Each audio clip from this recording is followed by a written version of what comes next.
Rekaman tank dari Brigade Slavia ke-1 Republik Rakyat Donetsk atau pasukan pro-Rusia menghantam musuh di area Avdiivka ramai beredar di Telegram pada Kamis 11 Mei 2023. Tampak tank dikerahkan ke posisi tembak. Selanjutnya, drone merekam detik-detik tank menembak ke reruntuhan bangunan yang diduga menjadi benteng pasukan Ukraina. Hasilnya, pasukan Brigade Slavia mengklaim tenaga dan benteng pasukan Ukraina berhasil dihabisi.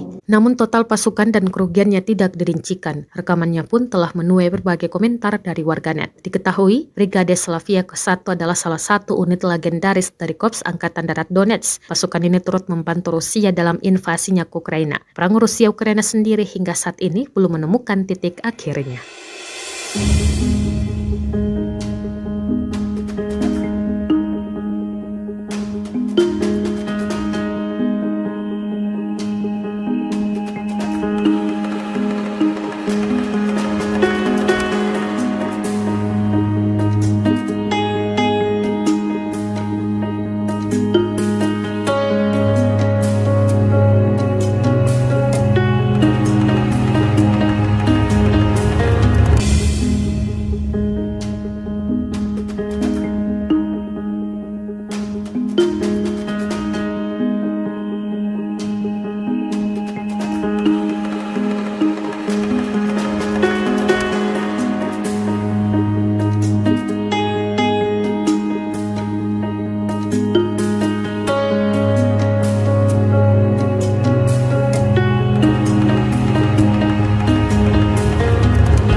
Terima kasih sudah nonton.